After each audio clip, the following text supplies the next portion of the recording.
Baik, kita kuliah malam ini dengan sama-sama membaca buku kitab ila hadratin Nabi Muhammad Rasulullah sallallahu alaihi wasallam wa ala al-kiram wa ashabihi wa Fatihah. A'udzu billahi minasyaitonir rajim. Bismillahirrahmanirrahim.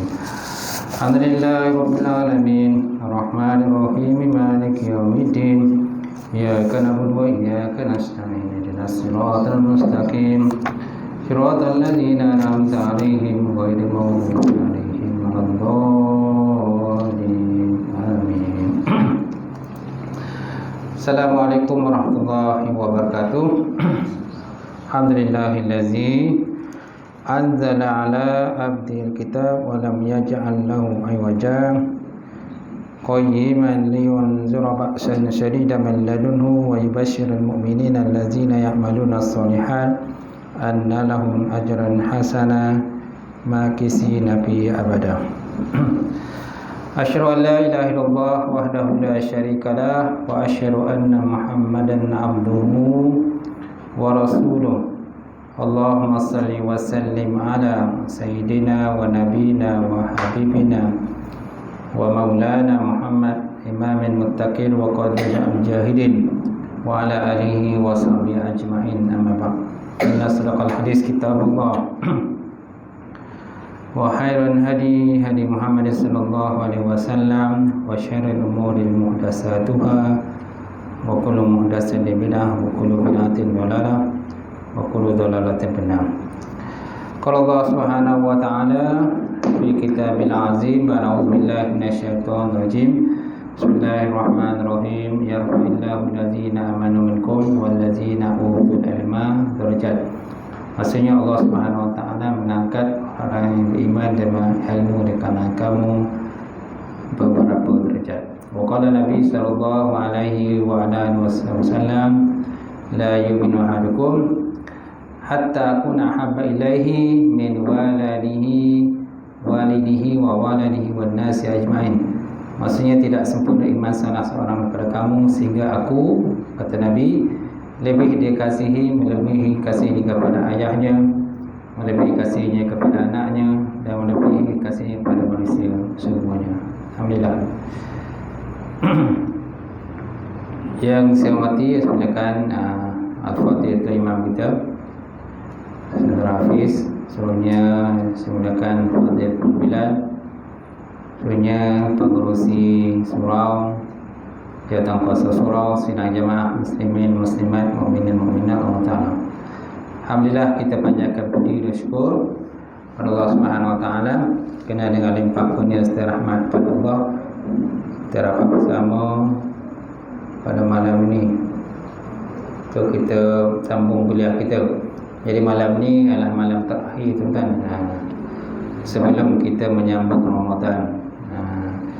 Jadi Ramadan nanti kita cuti, gaya pun cuti. Ramadan cuti, gaya cuti. Tapi jangan gaya tu janganlah lebih warna pula kan, sampai terlajak-lajak kan, tak? Gitu.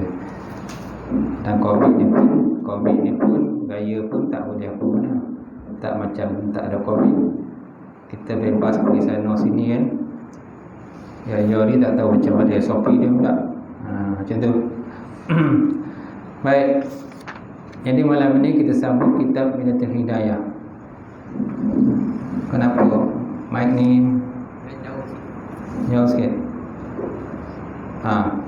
Boleh? Berangin. Longkang. Baik, insyaAllah. Jadi malam ni kita sambung berkenaan ada puasa kan. Sampai mana? Baru berapa tu? Hadis Nabi itu hanya sepuasa perisai. Oh, innama saum junnah. Betul? Puasa perisai kan? Okey, insyaAllah. Dan sabda Rasulullah SAW. Apa sabda Nabi, tuan-tuan? Innama saum junnah. Fa iza kana ahadukum shaiman fala yarfus. Betul? Fala yarfus wala yafsuk wala yajhal. Fa in imru'un qatalahu aw syatamahu falyakul inni shaim. Falyakul inni shaim. Hadis ni ada banyak riwayat. Banyak riwayat berkenaan hadis perisai ni. Ini salah satu daripada riwayat lah. Ada riwayat lagi tu disambung lagi. Dia ada sambung lagi hadis ni. Macam tu. Ini satu riwayat. Ini sampai sini sajalah. Kalau ikut riwayat lain tu ada lagi disambung. Kan? Sambungannya di belakang. Tu wallazi nafsi biadi tu kita sambungan dia tu. Kullu hasanati ba'si amsaliyah ni pun sambungan dia. Sambungan daripada di sini. Sebab apa pun dah letak 98. Ha? 98 macam tu. Jadi innamal saumu ni hadis ni bersambung di belakang. Kullu hasanati bi'asyri amsaliyah dan juga wallazi nafsi biadihi tu sambungan dia. Sambung sampai tu habis. Banyak riwayat berkenaan hadis ini. Baik. Apakah makna hadis ini? Innamal saum junnah. Sesungguhnya ataupun hanyanya puasa itu merupakan perisai. Puasa ni perisai. Fa iza kana ahadukum shaiman, maka apabila adalah salah seorang pada kamu itu berpuasa, fala yarfus. Janganlah cakap benda-benda yang tak elok lah, benda keji-keji. Wala yarfus, jangan cakap benda yang tak elok. Wala yafsuk, jangan cakap benda yang pasik-pasik. Ini pun samalah, lebih kurang.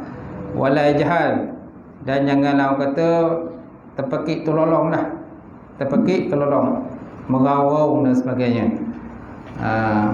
Fa izni mru'un qatalahu, maka jikalau salah seorang kalangan manusia ni dia memukul kamu, qatalahu memukul kamu, wasyatamahu ataupun dia mencaci kamu, falakul inni shaim, maka naklah kita berkata sesungguhnya aku berpuasa. Jadi hadis ni nak sebut pada kita puasa tu yang pertama perisai lah. Sama seperti perisai dalam peperangan. Macam kita dalam berperang kita ada perisai kan, penangkis lah. Kalau tak ada penangkis tu dia macam tawakal je lah. Kalau hidup, kalau mati kan. Tembak lah gitu. Jadi dia mesti ada penangkis. Pertahanan negara pun mesti ada penangkis pertahanan negara. Jadi pihak musuh tak boleh tiba-tiba melepaskan bom kat negara kita. Dia tembak daripada luar negara tu kan? Tembak kena kita. Sama sekarang ni banyak senjata canggih. Betul tak? Dia boleh tembak daripada negara luar lah. Beratus kilometer pada negara luar, tembak ke negara kita. Boleh dibuat. Dengan kecanggihan teknologi sekarang kan. Itu sebabnya kita mesti ada perisai, penangkis perlu berpandu tak? Penangkis perlu berpandu, penangkis peluru, kan? Apa aja penangkis lah. Itu pertahanan negara. Kerana banyak sekarang ni gunakan teknologi moden untuk menangkis serangan, menggunakan radar. Radar pun salah satu alat lah untuk kita mengesan senjata musuh. Kalau negara kita dicerobohi, kita dapat kesan. Tak?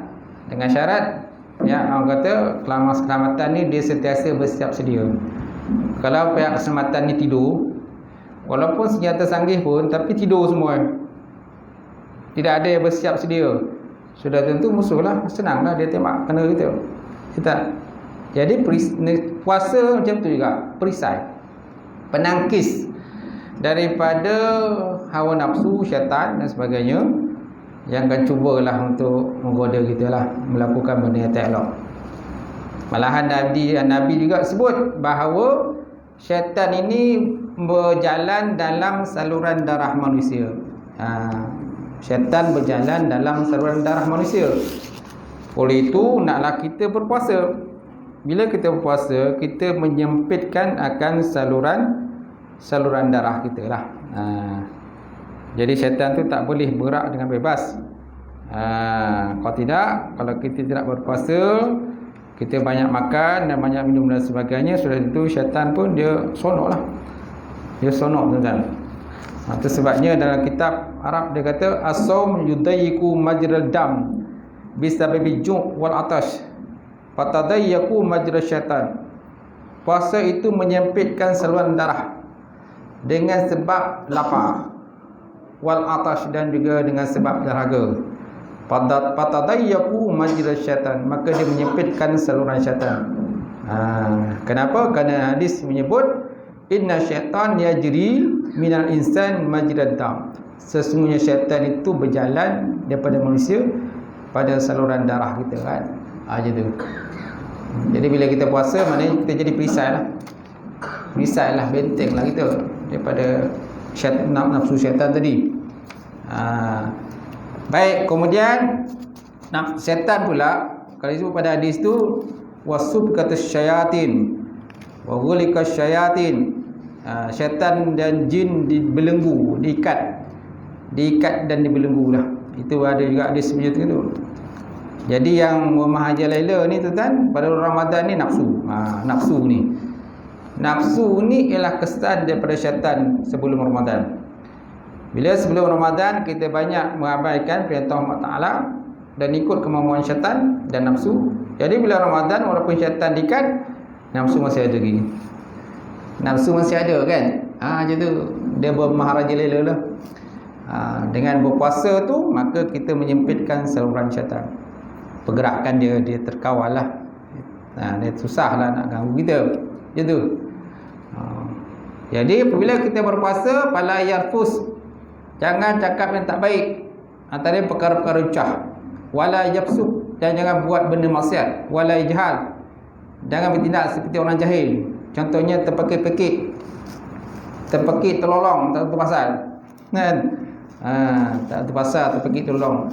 Jadi orang pun memerhatikannya, apa hal lah orang ni kan, pekik terlolong tak tahu arah, ada sebab.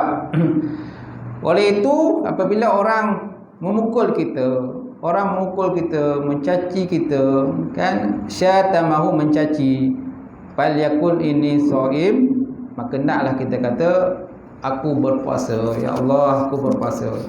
Jadi bila kita puasa tu, kita akan menahan dirilah daripada perkara-perkara yang tidak diingini tadi. Macam tu. Baik, kemudian ketika berbuka puasa, hendaklah kau berusaha supaya semua makanan yang kau makan tu halal. Bila kita berbuka puasa, hendaklah engkau berusaha untuk semua makanan yang engkau makan itu halal. Halalan thayyibah kan? Halal yang betul-betul halal daripada sudut pemakanan, daripada sudut raw meat dia, bahan mentah ni semua halal. Walaupun yang jual tu orang Melayu, kadang-kadang kita wawas juga. Yang jual Melayu takkanlah tak halal Ustaz? Betul tak? Yang jual Melayu takkanlah tak halal. Yelah memang jual Melayu tu, tapi masalahnya raw meat, bahan mentah. Bahan mentah tu, campuran-campuran tu kadang tak tahu daripada sumber daripada mana. Halal ke tak halal? Berpuluh-puluh tahun kita makan benda yang tak halal, kita campur dengan dalam cerita. Ini perkara yang kita khawatiri. Yalah. Tu kita tahu khawatiri tu. Macam tu. Sebabnya sebaiknya makanan kita halal beli tu mesti ada logo halal. Logo halal JAKIM. JAKIM ni satu badan diiktiraf. Bukan di Malaysia je, di dunia. Dari segi halal dia lah. Dari segi dia punya pelabelan halal dia memang diiktiraf. Bukan di Malaysia saja, malahan di luar negara juga. Jadi takkanlah kita, orang negeri kita sendiri pun, kita orang Malaysia pun, kita nak mempelekehkan halal JAKIM tu. Macam tu. Cuma ada juga kadang-kadang pihak tertentu tu dia orang kata mempalsukan logo dan sebagainya. Dia tidak ada pun lesen, tapi sebenarnya dia buat macam logo halal JAKIM, dia kata dia ada logo, dia ada halal dan sebagainya. Pun masalah juga tu, salah besar kan gitu. Baik. Jadi ketika berbuka puasa, kalau ikut pada hadis kan, digalakkan kita segera berbuka kan. Ta'jilul fitri kan, antara sunnah yang digalakkan kepada kita ialah ta'jilul fitri, menyegerakan berbuka. Kemudian waktu sahur pula melewatkan bersahur, takhir sahur. Dalam bab buka ta'jil, segera. Dalam bab bersahur takhir, mentakhirkan. Tapi jangan takhir sampai habis waktu. Macam tu. Macam tu. Dan sahur ini ialah satu amalan yang tidak ada dilakukan oleh golongan ahli kitab. Ahli kitab dia tak ada sahur. Yahudi, Nasrani mereka juga ada berpuasa, tapi mereka tak ada sahur. Jadi siapa yang tak sahur samalah seperti perbuatan golongan ahli kitab, Yahudi, Nasrani kan.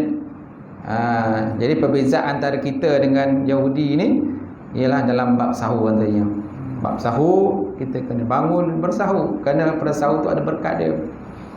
Banyak kalau kita kadang cucu kita, anak-anak kadang kita bila kita kejut banyak kali tak nak bangun.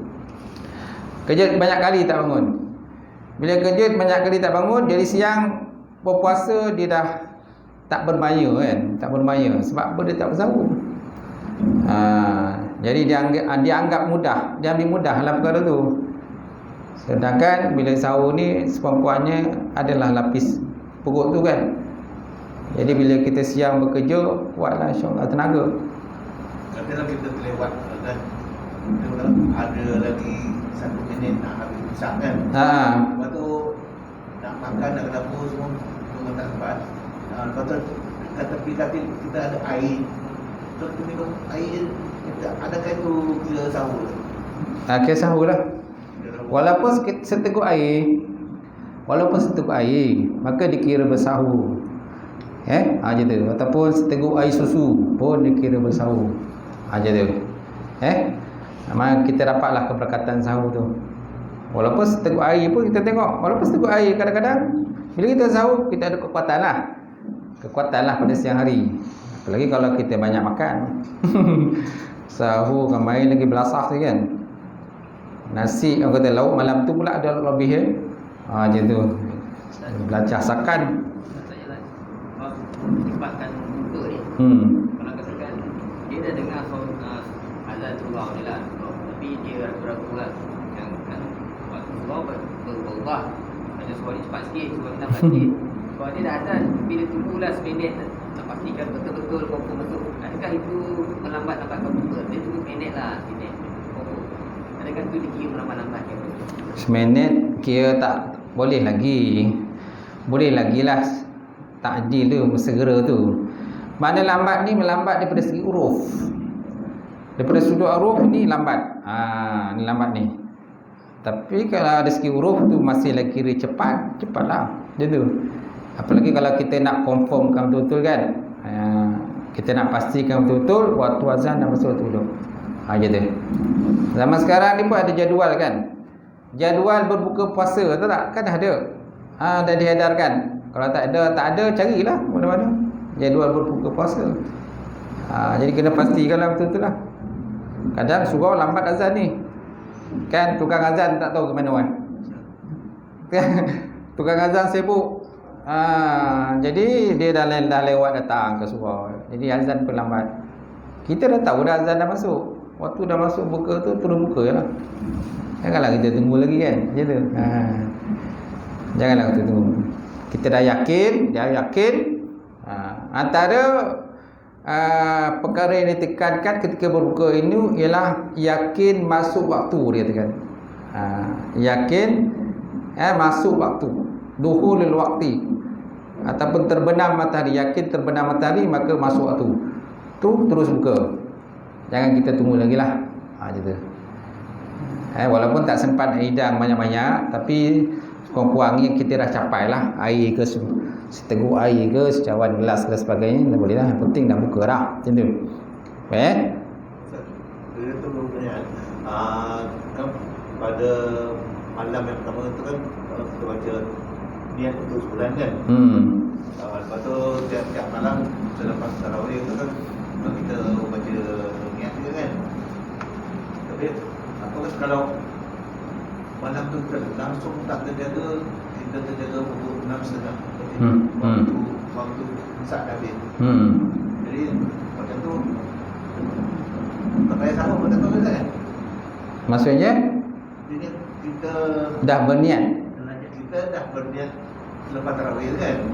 Kita ramai-ramai tu sama betul. Lepas tu bila kita tidur, kita terjaga tu dah pukul 6 dah lewat. Boleh lah tu. Boleh. Mana lepas tarawih kita dah niat nawaitu shaum ghadin kan. Ada ifaru syahr Ramadan. Senang saja nak mengatasinya, belilah jam alam. Dia kadang-kadang tak jago. Itu salah pilih. Maksudnya Ustaz, kalau dia dah niat sebulan, Ha. malam hari-hari itu dah terlupa pula baca niat untuk hari tersebut. Tapi dia dah niat sebulan. Dia hero tak? Dia bulan tu. Oh, niat sebulan. Ada pendapat menyatakan bolehlah niat sebulan. Kan niat sebulan mana pada malam yang seterusnya tak niat pun tak apa. Tapi kalau kita lihat dalam kitab Fiqh Minhaji yang Jabatan Mufti itu, setiap malam kena berniat. Setiap malam kena berniat. Tak cukup hanya sebulan niat tu malam pertama tu. Tak cukup. Sebab apa? Kerana puasa ni dikatakan ibadat yang berasingan. Malam ni besok, malam ni hari ni puasa dengan besok kan berasingan. Kan? Hari ni, besok, lusa. Macam tu. Sebabnya kena niat yang berasingan. Malam besok pun kena berniat juga. Malam lusa kena berniat juga. Kecuali kalau terlupa. Terlupa tu lain lah. Dimaafkan sebab terlupa. Di atas nama terlupa dalam bab fiqh ni, terlupa tu dimaafkan. Jadi Jangan apa kata sengaja terlupa. Itu tak boleh. Jadi kalau tak dapat sahur tu boleh terpuasa kan? Lagipun malam tu kan kita dah niat kan. Malam tarawih tu kita dah niat. Itu kelebihan orang kita tarawih.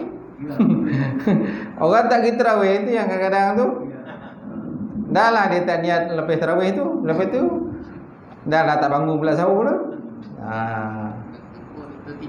Tertidur pula. Dia takuti nanti puasa kita tu tak sah lah gitu. Saya tak kata tak sah. Kan kita kata tak sah kan marahlah orang kan. Banyak nak kena qada tu Ustaz kata. Tak sah tu. Tak. Maknanya kita bukan sengaja. Macam tu. Baik, kemudian dan jangan engkau memperbanyakkan makan dengan memakan yang lebih dari kebiasaan yang kau makan pada waktu malam. Jangan kau memperbanyakkan makan dengan memakan yang lebih dari kebiasaan yang kau makan pada waktu malam. Janganlah macam itulah. Jadi walaupun siang itu kita berlapar, jadi bila malam tu janganlah dipulun pula. Dia qada tu yang biasa tu lepas subuh kan biasa dia makan apa? Roti canai, nasi goreng. Lepas tu pukul 10 pagi biasa dia makan apa? Tengah hari dia makan apa? Petang makan apa? Jadi malam tu dia qada semualah. Dia qada lah semua benda-benda yang biasa rutin dia makan tu kan. Macam tu. Ni tak digalakkan. Tidak digalakkan. Jadi akhirnya badan berat. Bila badan berat, kita pun dah malas ibadah dah. Mengantuk kan? Baik apabila engkau menghimpunkan makanan siang pada malam untuk engkau makan sekaligus ketika berbuka puasa, maka itu hanyalah memindahkan waktu makan sahaja. Maka tak ada makna bagi puasamu. Tak? Apabila engkau menghimpunkan makanan siang kepada malam untuk engkau makan sekaligus ketika berbuka puasa, maka itu hanyalah memindahkan waktu makan saja. Maka tak ada makna pun puasa tadi. Macam tu. Maknanya dia diqada lah semua, digabung semua makanan siang yang dia tak makan tu, yang rutin dia makan, dia digabung malam tu, dia pulun habis. Ini tak digalakkan lah. Jadi badan kita akan berat. Bila berat, malas ibadah. Nak tarawih pun malas, nak tadarus pun malas. Dah tergolek di situ kan, terkelontang di depan TV tu. Kan? Bila sadar ya tengok orang semua dah habis tarawih dah. Orang dah habis tarawih. Sebabnya bila buka puasa janganlah buka terlampau banyak makanan kan. Jadi berat badanlah untuk ibadah tarawih. Gitu. Baik, kemudian sedangkan yang dimaksud daripada puasa itu ialah memecahkan syahwatmu. Maksud daripada puasa itu ialah kita nak pecahkan nafsu syahwat. dan melemahkan kekuatannya supaya kau dapat lebih berpeluang untuk menambah ketakwaan kepada Allah Ta'ala. Tetapi apabila engkau hanya menghimpunkan makan siang pada makan malam, maka apakah maknanya puasa? Bahkan perutmu di waktu malam akan lebih berat lagi. Perut lebih berat. Sedangkan tak ada sebarang bekas tempat yang lebih dimurkai daripada sisi Allah Ta'ala, yang lebih daripada perut yang dipenuh dengan makanan halal. Maka betapa pula hanya kalau perutmu pada yang haram. Benda yang halal pun kalau terlalu banyaklah perut pun maka ditegah. Apalagi benda haram, dipenuhkanlah perut lagi pula tu. Kullu lahmin nabata al-haram fanaru awla bih. Kan, mana-mana tubuh badan, kullu lahmin, daging yang tumbuh daripada benda haram, maka api neraka yang terlebih aula kepadanya. So maknanya tegahan kan, memenuhkan perut, sama ada benda halal ke haram pun benda tegak. Apalagi haram, tak? Ataupun benda syubhat yang tak jelas halal haram dan sebagainya. Wal halal pun, itu sebabnya bila buka puasa tu kan, biasanya kita buka dengan tamar, 3 biji tamar kan. Disunatkan kita berbuka dengan tamar, buah kurma lah. Sekarang ni kurma pun macam-macam jenis kurma kan, dijual di pasaran. Macam tu. Sekarang ni bukan tunggu puasa itu kan, kurma dah ada. Bolehkan setiap bulan puasa dah ada. Setiap bulan kurma dah ada dah. Kan setiap hari kita nampak kurma. Walaupun belum puasa, kurma dah ada. Dulu tunggu puasa baru nampak kurma. Sekarang tak ada. Kemudian kalau TV pun tak kita tengok kan. TV ke apa, kata FB ke, ada media masa kan. Kita tengok belum puasa lagi dia dah sebut gaya dah. Belum puasa lagi dah, belum masuk. Iklan gaya dah banyak dah. Iklan baju Melayu, iklan samping, iklan tu, iklan ni, iklan kereta lah, macam-macam kegunaan gaya. Semua dah. Dah banyak keluar iklan. Puasa belum lagi dia. Dah sibuk berkenaan tentang cerita bab gaya. Cerita bab gaya. Bab puasa tak masuk lagi. Gaya dah keluar dah kan. Jadi macam mana tuan-tuan? Baik, kemudian apabila kau sudah faham makna puasa ini, maka perbanyak kaulimu daripada mengikut kemampuanmu, kerana puasa itu asas. Puasa adalah asas, basic segala ibadah yang lain dan kunci kepada segala ketaatan.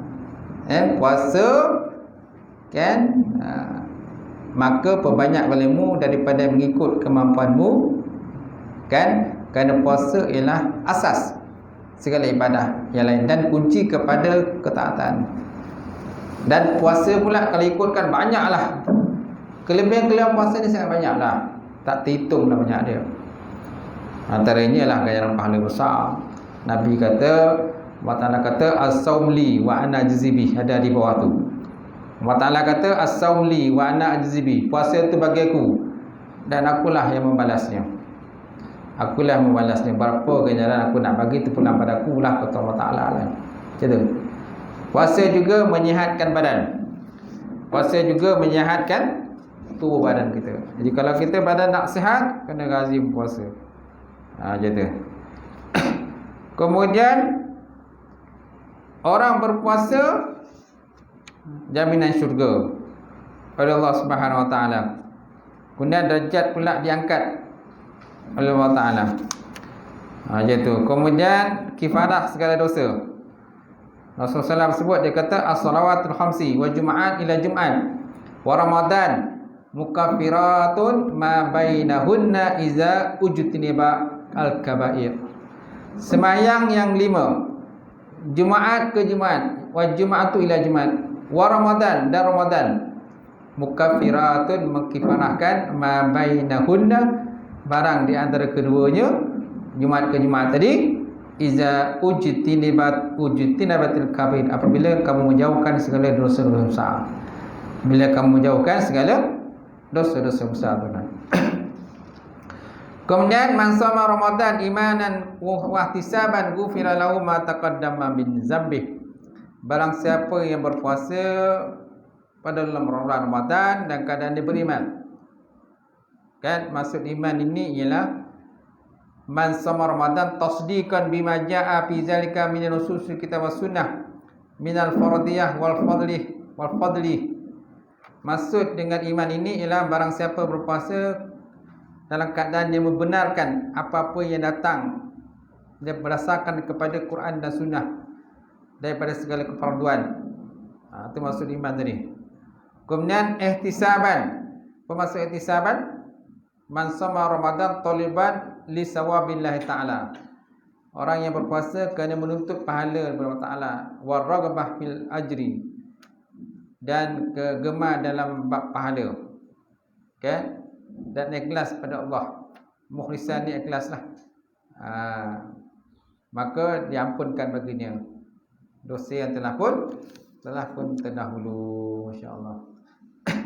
Kemudian tentang ada Nabi pernah bersabda dalam sepotong hadis yang maksudnya bahawa satu hari Nabi turun daripada mimbar. Nabi turun daripada mimbar. Bila Nabi turun daripada mimbar, Nabi berkata amin. Amin sebanyak 3 kali, tuan. Nabi turun daripada mimbar. Setelah Nabi berkhutbah, Nabi pun berkata amin sebanyak 3 kali, tuan. Masya-Allah. Kan? Amin sebanyak 3 kali. Lalu sahabat radhiyallahu ta'ala anhum bertanya kepada Nabi, ya Rasulullah, saya lihat kamu berkata amin sebanyak 3 kali. So apakah maksudnya kau berkata amin sebanyak 3 kali, ya Rasulullah? Apa jawapan Rasulullah sallallahu alaihi wasallam? Nabi kata, ketika aku turun daripada mimbar, malaikat Jibril berkata kepada aku. Apa malaikat Jibril dia kata? Celakalah daripada mana-mana hamba yang apabila masuk bulan Ramadan Allah Ta'ala tak ampunkan bagi dia dosa dia. Celakalah daripada mana-mana hamba ni Nabi Muhammad lah, umat Nabi ni. Bila masuk bulan Ramadan Allah Ta'ala tak ampunkan dosa bagi dia. Maka aku pun berkata amin. Itu Jibril cakap tu. Kemudian yang kedua, celakalah orang yang mempunyai 2 ibu bapa dia. 2 ibu bapa, tapi dia tak buat kebaikan kepada ibu bapa dia. Maka dia mendapat kecelakaan. Maka Nabi berkata amin. Yang kedua. Kemudian yang ketiga, Jibril kata celakalah daripada hamba-hamba mana-mana manusia ini yang mana apabila disebut namamu ya Muhammad tetapi dia tidak berselawat kepada-Mu ya Muhammad. Maka Nabi berkata amin sebanyak 3 kali, tuan. Sebenarnya akan ada di kalangan manusia ni bila masuk Ramadan dia mensia-siakan Ramadan. Akhirnya Allah Ta'ala tak ampunkan dosanya lah. Sebab mensia-siakan. So jangan kita mensia-siakan Ramadan. Baik.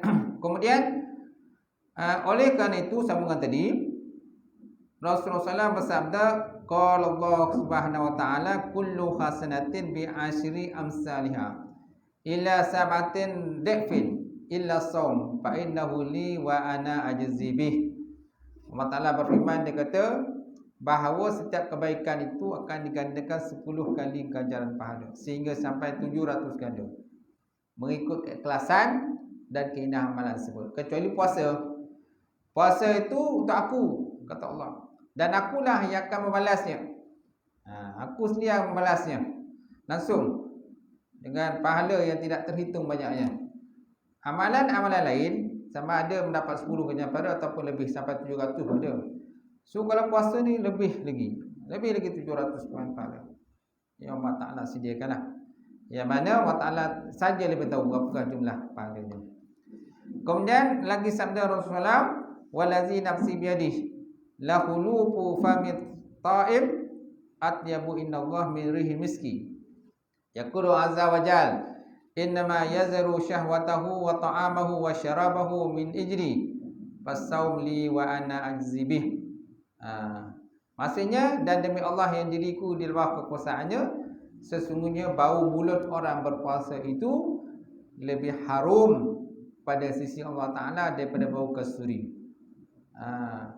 Lalu Allah Ta'ala berfirman, innama yazaru syahwatahu, hamba-Ku tadi rela meninggalkan syahwat dia, wa ta'amahu, dan rela meninggalkan makanan dia, wa syarabahu, dan rela dia meninggalkan minumannya, min ijli, kerana aku. Fasaum li wa ana ajzibi, puasa itu bagiku dan akulah yang membalasnya. Aku yang membalasnya. Faham? Jadi nak nyata pada kita ni tuan-tuan tentang puasa ni, hakikatnya Allah Ta'ala saja yang tahulah berapa ganjaran dia nak bagi tadi. Kan? Imam Nawawi telah berpendapat bahawa berkenaan dengan puasa ini, Imam Nawawi kata yang puasa itu bagiku dan aku yang membalasnya. Imam Nawawi kata terdapat pelbagai pendapat berkenaan dengan puasa bagiku tu dan aku yang membalasnya. Kata Imam Nawawi, dia kata kan puasa itu bagiku dan aku yang membalasnya kerana puasa itu jauh daripada sifat riak. Ini adalah satu sebab lah. Okay? Li'anna saum yab'idun min ar-riya' li khafaihi bi khilafi as-salah wal haji wal ghazw was sadaqah wa ghairiha min al-ibadat az-zahirat. Kerana puasa ini dia jauh daripada sifat riak. Kerana puasa ini kat mulut je. Kat mulut kan? Macam tu. Sedangkan ibadah lain ni dia ada pergerakan. Contohnya sembahyang ada pergerakan, orang nampak kan. Orang sembahyang tak sembahyang. Haji juga ada pergerakan. Kan? Orang ada duit boleh pergi haji. Badan sihat boleh pergi haji. Betul tak? Kemudian al-ghazwu. Ghazwu ni peperangan. Perang nampak pergerakan orang itu perang. Wasadaqah dan sedekah. Nampak orang menghulurkan duit. Tapi puasa tak ada. Puasa hanya di mulut saja. Orang boleh mengaku dia puasa, tapi hakikat dia tak puasa kan? Tak? Namanya puasa yang yuk. Nak dengar kan? Puasa yang yuk. Pagi-pagi buka piuk. Pagi-pagi buka piuk. Itu kalau nasib piuk ada makanan dalam tu. Kalau piuk kosong tak ada. Melopong lah kan? Pagi-pagi buka piuk tengok kosong, tak ada benda. Kalau ada rezeki dia lah.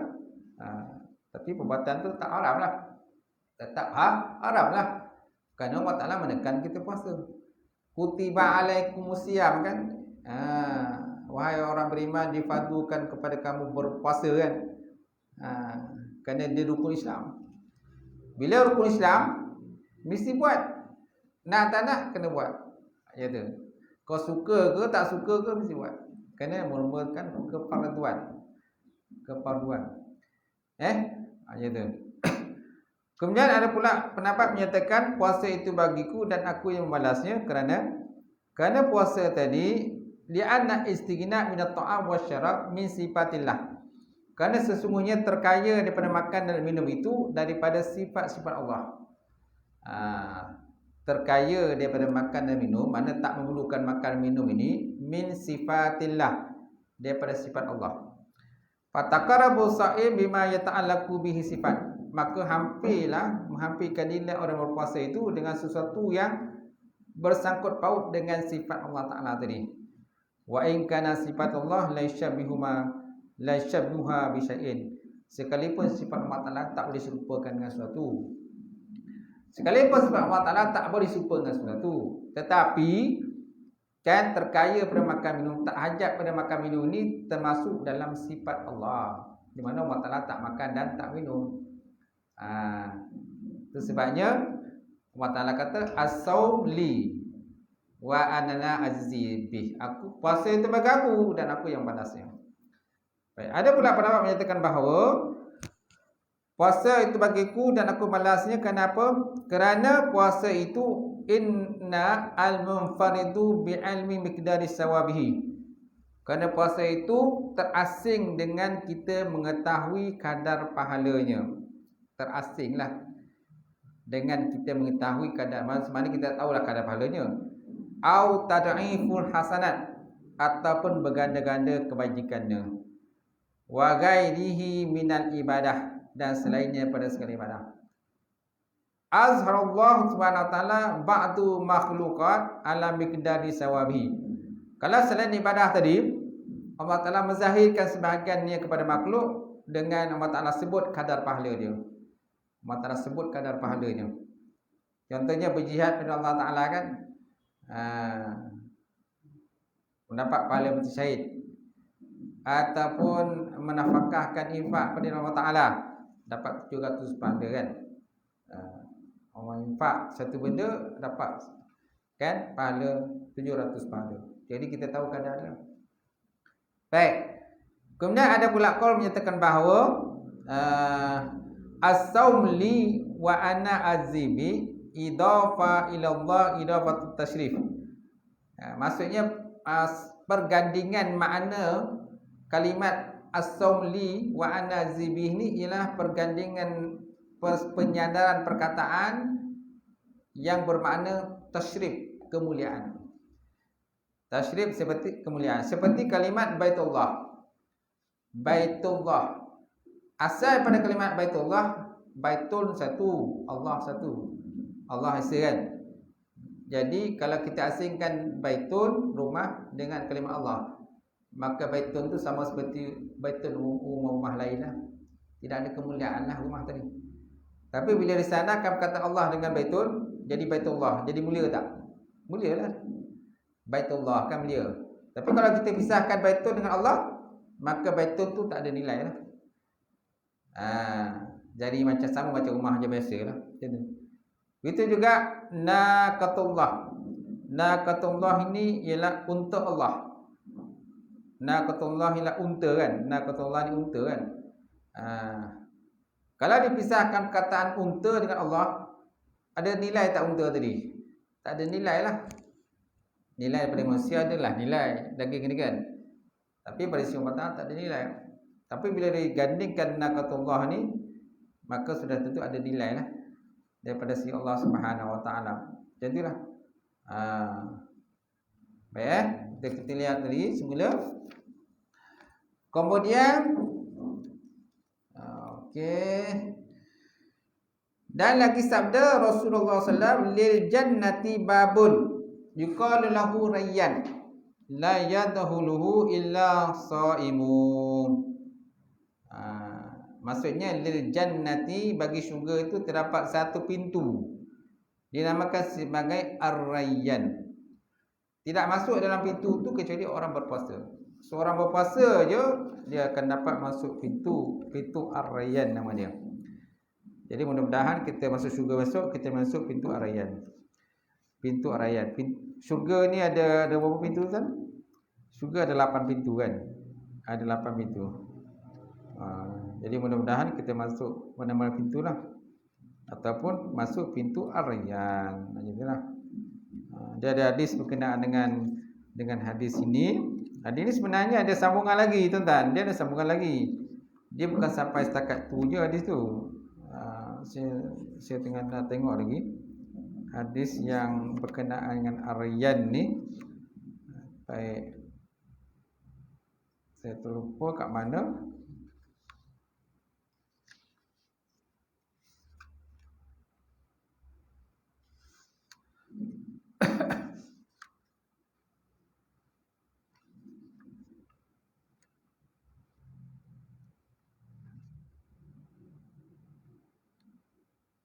Ni. Okey, hadis ni ada sambungan lagi.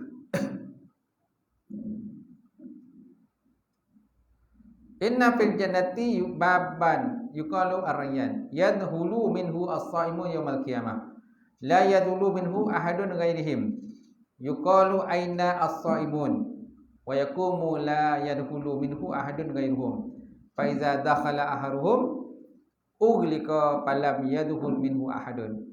Wa fi jannati samanina abwab fiha babun yusamma ar-rayyan la yadkhulu illa shaimun. Ada satu riwayat menyatakan ada penyerupaan dengan hadis ini, dikata sesungguhnya dalam syurga itu ada satu pintu namanya ar-rayyan. Masuk dalam pintu itu ialah orang berpuasa pada hari kiamat. tak masuk la yadkhulu minhu ahadun ghairihim, tak masuk dalam pintu itu akan seseorang pun selain daripada mereka, selain daripada orang berpuasa. Jikalau dikatakan bagi mereka aina shaimun, mana orang-orang yang berpuasa, fayakumuna, lalu mereka pun bangun. La yadkhulu minhu ahadun ghairuhum, tak masuk dalam pintu itu kecuali mereka tadilah, as-shaimun tadi. Fa iza dakhala, bila masuk mereka, uglika, kemudian pintu pun dikunci, ditutup. Lam yadkhul minhu ahadun, tak masuklah orang lain. Aja tu. Tak. Kemudian ada pula menyatakan bahawa ada lagi pintu yang lain seperti pintu as-salah. Pintu as-salah. Kemudian ada pintu jihad. Orang yang suka berjihad maka dia akan masuk dalam pintu jihad. Orang yang suka solat maka di pintu dalam macam pintu solat. Orang yang suka berpuasa maka pintu puasa. Kemudian orang yang suka bersedekah akan masuk dalam pintu sedekah. Dia akan masuk dalam pintu bersedekah. So mana amalan yang paling banyak yang kita suka buat, maka dia akan masuk dalam pintu tu. Dia akan masuk mana pintu yang tertulis tu, pintu solah ke, pintu jihad ke, pintu puasa ke, pintu sedekah. Mana amalan yang banyak kita buat, ke situlah kita akan masuk. Kalau kita suka berpuasa, maka masuklah ke pintu ar-rayyan. Macam tu. Maka cukuplah bagimu wahai talib, wahai penuntut, sampai di sini huraian bermacam-macam jenis ketaatan yang merupakan panduan bagi permulaan engkau menjalani akan jalan hidayah. Apabila engkau berhajat kepada keterangan tentang cara memulakan zakat dan mengerjakan haji, dan engkau berhajat kepada keterangan yang lebih luas lagi berkenaan dengan sembahyang, puasa dan lainnya, maka hendaklah kau rujuk pada apa yang telah kami sebutkan di dalam kitab Ihya Ulumuddin. Kita apa Ustaz? Kita Ihya Ulumuddin. Rujuklah ke sana. Okey, ada soalan sebelum saya tutup? Kalau di kita tak boleh puasa pada hari Syak kan? Kan sekarang hari Isnin tu pada hari Syak. Lepas tu kita nak buat puasa sunat hari Isnin. Ada sunat Isnin Khamis. Jadi boleh ke tak? Sebab kalau dulu hari pada pelajaran, kalau dulu kita tunggu anak bulan kan, tapi sekarang ni kita tentukan Islam dan Ru'yah. Ada lagi ke hari Syak? Hari Syak. Nak kata hari Syak ni tak ada lagi dah. Sebab zaman sekarang ni dah gunakan teknologi untuk mensabitkan sama ada hilal tu, anak bulan tu nampak ke tak nampak. Kan? Dia ada dua tu, satu nampak anak bulan. Satu lagi dia ada dua silah. Satu memang nampak anak bulan. Satu lagi kedudukan bulan tu dekat situ. Satu lagi bulan nampak, satu lagi bulan tak nampak tapi kedudukan bulan di situ. Faham tak? Ruqyah. Hisab. Berdasar hisab dia, kalau ruqyah ni nampak anak bulan. Teropong-teropong nampak anak bulan. Yang kedua, teropong tak nampak. Tapi ikut pada perkiraan bulan di situ. Bulan akan ada di situ. Ikut pada perkiraan hisab nama dia. Macam tu. Jadi kalau ikut pada perkiraan bulan tu di situ, maka masuklah Ramadan.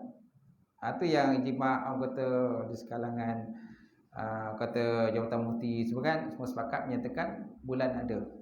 Bulan memang nampak. Bulan adalah, cuma tak nampak tapi kedudukan bulan tu ada di situ. Mungkin sebab tak nampak tu kadang berkenaan cuaca kan tak yang mengizinkanlah, tak mengizinkan kita nampak. Tapi bulan kedudukannya berapa derajah contohnya memang ada kat situ. Macam tu. Maka masuklah Ramadan. Jadi tak kira sekarang ni mana katakan hari Syak tu boleh katakan tak ada lagi lah hari Syak itu. Kalau zaman Nabi itu ada hari Syak sebab kita tidak ada hisab. Kita tidak ada hisab, kita hanya ada ruqyah aja. Kan bila ada ruqyah, ada orang nampak masuk Ramadan. Tak ada ruqyah, bulan tak nampak, maka tak masuk Ramadan. Sebab masa itu tidak ada peralatan canggih kan untuk buat pengiraan itu. Zaman sekarang ni dah ada pengiraan. Kita dah tahulah kan, contoh ahli falak dia dah tahu dah bila akan berlaku gerhana matahari, bila akan berlaku gerhana bulan. Falak dah tahu dah kan, belum berlaku tapi dia tahu dah. Seminggu lagi, 2 minggu lagi dia tahu dah. Kadang sebulan lagi dia tahu dah berlaku gerhana bila. Dia dah tahu. Sebab mereka dah kira berapakah kedudukan kan darjah matahari, berapa kedudukan darjah bulan. Dia tahu dah kedudukan darjah tu. Kita tak tahu dah kedudukan darjah tu. Gitu. Kita janji nampak ke mata ada. Kalau tak nampak mata mana tak ada. Macam tu. Betul kan? Tentu lah lebih kurang. Itu mana kalau nak katakan syak tu dah tak ada lah di syak tu. Sebab kita memang sekarang confirm masuk. Kalau tak masuk, tak masuk. Macam tu. Lain soalan?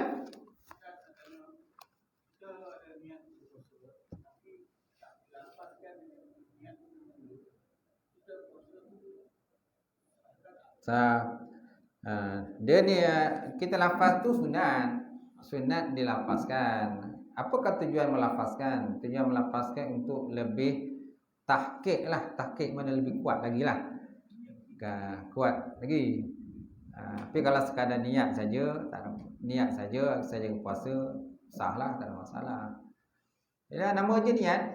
Niat tu kat hati. Ada tak? Lafaz tu memang ada pahala lah. Rezeki lafaz ada pahala. Ada pahala. Apalagi kalau ada dalam bab-bab tertentu ni mesti cakap. Tak cakap tak sah. Betul tak? Dalam bab tertentu mesti cakap.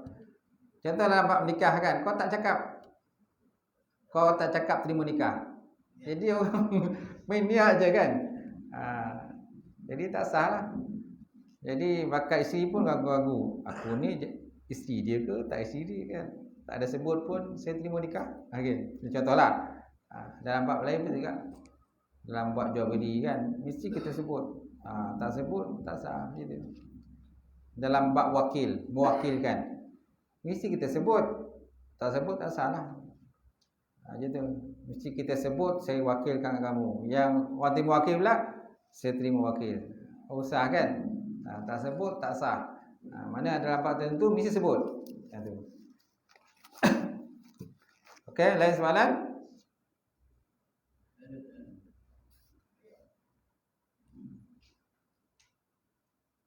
Dah, tak ada. Kata dah. Auzubillahi minasyaitonir rajim. Bismillahirrahmanirrahim. Alhamdulillahirabbil alamin. Salatu wassalamu ala asyrafil mursalin wa ala alihi washabbihi ajmain. Allahumma zidna ilman nafi'a wa yaqinan shadiqan wa lam taqabbala rizqan halalan mubarakatan katsiran wasi'an nabata ya alim. Nawlana qulubana bi nuril ma'rifataka wa fahmana qudwa arifin. Allahumma fakina bidin, Allahumma fakina bidin. Allahumma ja'al hadza jama'al marhuma wa tafarraqana min ba'di tafarruqul ma'zuma. Rabbana atina fid dunya hasanah wa fil akhirati hasanah wa qina azabannar. Allahumma barik lana fi Sya'ban wa ballighna Ramadan. Allahumma barik lana fi Sya'ban wa ballighna Ramadan. Allahumma barik lana fi Sya'ban wa ballighna Ramadan ya arhamar rahimin.